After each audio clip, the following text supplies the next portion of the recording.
हरे कृष्णा। कैसे हैं दोस्तों आप सभी। उम्मीद करते हैं कि आप सभी अच्छे होंगे। दोस्तों, कार्तिक मास में आज हम सुनेंगे कार्तिक मास की पौराणिक कथा। दोस्तों, कार्तिक का महीना प्रारंभ हो चुका है। इस माह को बहुत ही पवित्र माना गया है। इस माह में ही भगवान विष्णु अपने योग निद्रा से जाग जाते हैं और तब सभी तरह के मांगलिक कार्य प्रारंभ हो जाते हैं। और तभी इसी कार्तिक मास में दीपावली का महापर्व आता है। पुराणों में कार्तिक मास की महिमा का वर्णन मिलता है। इस माह में दीपदान, स्नान, विष्णु पूजा और तुलसी पूजा के साथ ही पौराणिक कथा सुनना बहुत ही खास होता है। आइए सुनते हैं कार्तिक मास की कथा। एक नगर में एक ब्राह्मण दंपत्ति रहते थे। वे दोनों दिन प्रतिदिन 7 कोस दूर गंगा और यमुना नदी में स्नान करने जाते थे। इतने दूर आने जाने से ब्राह्मण की पत्नी थक जाती थी। एक दिन उसने अपने पति से कहा कि हमारा एक पुत्र होता तो कितना अच्छा हो रहता। पुत्र की बहू आती तो हमें घर वापस जाने पर खाना बना हुआ मिलता और बहू घर का काम भी कर देती।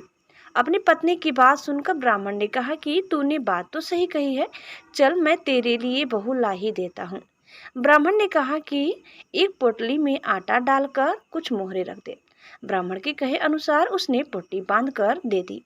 पोटली लेकर ब्राह्मण चला गया। ब्राह्मण सफर के दौरान यमुना के किनारे बहुत ही सुंदर लड़कियां दिखाई थी। वे रेत में घर बनाकर खेल रही थी। उनमें से एक लड़की ने कहा कि मैं अपना घर नहीं बिगाड़ूंगी, मुझे तो रहने के लिए ये घर चाहिए। लड़की की बात सुनकर ब्राह्मण मन ही मन सोचने लगा कि बहू बनाने के लिए यही लड़की उचित है।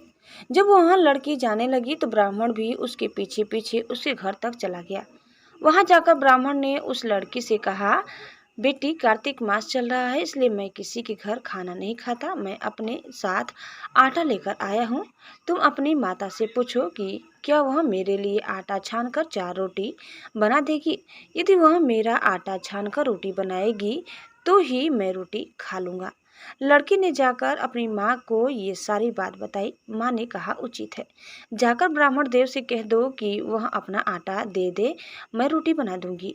जब वह आटा छानने लगी तो आटे में से मोहरे निकली। वह सोचने लगी कि जिसके आटे में इतनी मोहरे है उसके घर में कितनी मोहरे होंगी। जब ब्राह्मण खाना खाने बैठा तो लड़की की माँ ने उस ब्राह्मण से पूछा, क्या आपका कोई लड़का है और क्या आप उस लड़के की सगाई करने जा रहे हो। यह सुनकर ब्राह्मण ने कहा कि मेरा लड़का तो काशी में पढ़ने गया हुआ है, लेकिन यदि तुम कहो तो खांड कटोरे से विवाह करके तेरी बेटी को अपने साथ ले जाऊं। लड़की की माँ ने कहा, ठीक है। ब्राह्मण देव इस पर लड़की की माँ ने लड़की की खांड कटोरे से शादी करके ब्राह्मण के साथ भेज दिया। ब्राह्मण ने घर आकर कहा, रामू की माँ, दरवाजा खोलकर देख, मैं तेरे लिए बहू लेकर आया हूँ। ब्राह्मण की पत्नी भीतर से ही बोली, हमारे तो कोई बेटा बेटी नहीं है तो बहू कहाँ से आए। दुनिया ताने मारती थी, अब आप भी मारने लगे। ब्राह्मण ने कहा, तू दरवाजा खोलकर तो देख। जब ब्राह्मणी ने दरवाजा खोला तो सामने बहू को खड़ी देखा। उसने बहू का स्वागत किया और आदर सत्कार से अंदर ले गई। अब जब ब्राह्मण अपनी पत्नी के साथ नदी स्नान करने जाता तो पीछे से बहू घर का सारा काम करके और खाना बनाकर रखती थी। वह उनके कपड़े धोती और रात को हाथ पैर भी दबाती थी। इस तरह बहुत दिन बीत गए। ब्राह्मणी ने अपनी बहू से कहा कि बहू, कभी भी चूल्हे की आग मत बुझने देना और मटके का पानी खत्म मत होने देना। परंतु एक दिन चूल्हे की आग बुझ गई। यह देखकर बहू घबरा गई और भागी भागी अपनी पड़ोसन के पास गई और कहा कि मेरे चूल्हे की आग बुझ गई है, मुझे थोड़ी आग चाहिए। मेरे सास ससुर सुबह 5 बजे से गए हुए हैं, वहाँ थके हुए घर आएंगे, इसलिए मुझे उनके लिए खाना बनाना है। यह सुनकर पड़ोसन ने कहा कि तू बावली है, तुझे यह दोनों मिलकर पागल बना रहे हैं। इनके कोई पुत्र नहीं है, ये निसंतान है।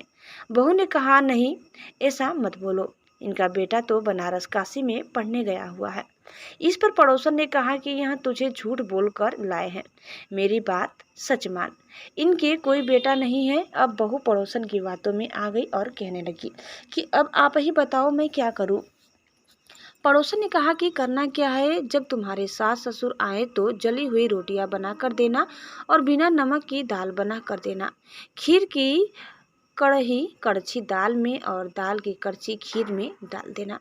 पड़ोसन ने उसे अच्छे से सिखा पढ़ा दिया। फिर जब उसमें सास ससुर घर आए तो उसने न तो उनका आदर सत्कार किया और ना ही उनके कपड़े धोए। जब उसने सास बहू को ससुर को खाना दिया तो सास बोली, बहू आज यह रोटियां जली हुई क्यों है और दाल भी अलूनी है।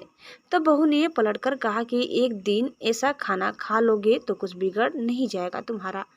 सास ससुर को खरी खोटी सुनाकर वह फिर से पड़ोसन के पास गई और बोला कि अब आगे क्या करना है।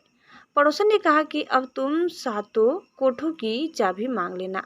अगले दिन जब भी स्नान करने के लिए जाने लगे तो बहू अड़ गई कि मुझे तो सातों कोठों की चाबी चाहिए। तब ससुर ने कहा कि इसे चाबी दे दो। तब सास ने बहू को चाबी दे दी।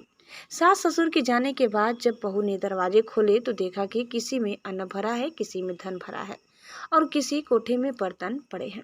जब उसने सबसे ऊपर सातवां कोठा खोला तो देखा कि शिव जी, पार्वती माता, गणेश जी, लक्ष्मी माता जी, पीपल, पथवारी, कार्तिकेय, ठाकुर, राई, दामोदर, तुलसी जी का बिड़वा, गंगा यमुना और 33 कोठी देवी देवता विराजमान है। वहीं पर एक लड़का चंदन की चौकी पर बैठा माला जप रहा है। यह सब देखकर उसने लड़के से पूछा कि तुम कौन हो। तब लड़का बोला कि मैं तेरा पति हूँ। अभी दरवाजा बंद कर दे, जब मेरे माता पिता आएंगे तब दरवाजा खोलना। यह सब देखकर बहू बहुत खुश हुई और 16 श्रृंगार कर सुंदर वस्त्र पहनकर अपने सास ससुर का इंतजार करने लगी। उसने अपने सास ससुर के लिए अच्छे अच्छे पकवान बनाए। जब उसके सास ससुर घर पर आए तो उसने उनका आदर सत्कार किया और प्रेम पूर्वक खाना खिलाया और हाथ पैर दबाने लगी। पैर दबाते दबाते बहू ने कहा कि माँ, आप इतनी दूर गंगा यमुना स्नान करने के लिए जाती हो तो आप थक जाती हो, इसलिए आप घर पर ही स्नान क्यों नहीं करती हो। यह सुनकर सास ससुर कहने लगी कि बेटी गंगा यमुना घर पर तो नहीं बहती है। तब उसने कहा, हाँ माँ जी, बहती हैं, चलो मैं आपको दिखाती हूँ।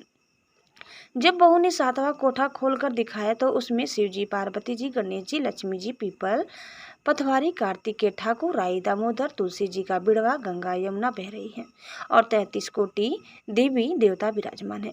वहीं चौकी पर बैठा एक लड़का माला जप रहा है। माँ ने उसे देखकर कहा कि बेटा तू कौन है। लड़का बोला, माँ मैं तेरा बेटा हूँ। तब ब्राह्मणी ने पूछा कि तू कहाँ से आया है। लड़के ने जवाब दिया कि मुझे कार्तिक ने भेजा है। माँ ने कहा, बेटा यह संसार कैसे मानेगा कि तू मेरा बेटा है। माँ ने कुछ विद्वान पंडितों से मदद मांगी। पंडितों ने कहा, इस पार बहू बेटा खड़े हो जाएं और उस पार माँ खड़ी हो जाए। माँ ने चमड़े की आंगिया पहनी हो और छाती में से दूध की धार निकलकर बेटे की दाढ़ी मूछ भींगे और पवन पानी से गठजोड़ा बंधे, तब मानेंगे कि यह इस माँ का ही बेटा है। उसने ऐसा ही किया। चमड़े की आंगिया फट गई और छाती में से दूध की धार निकलकर बेटे की दाढ़ी मूछ भींग गई। पवन पानी से बहू बेटे का गठजोड़ बंध गया। यह सब देखकर ब्राह्मण और उसकी पत्नी की खुशी का ठिकाना न रहा। तो यह थी कार्तिक मास की कथा। हे कार्तिक के ठाकुर, जैसे ब्राह्मण और ब्राह्मणी को बहू बेटा दिया वैसे सबको देना।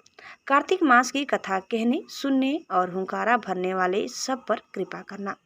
जय श्री कृष्णा। उम्मीद करते हैं कि आप सभी को हमारी आज की यह कथा जरूर पसंद आई होगी। कैसी लगी कमेंट करके बताइए। चैनल में नए हैं तो प्लीज़ लाइक, शेयर और सब्सक्राइब करना न भूलें। धन्यवाद। जय श्री कृष्णा, जय श्रीमन नारायण। ओम नमः शिवाय। हर हर महादेव।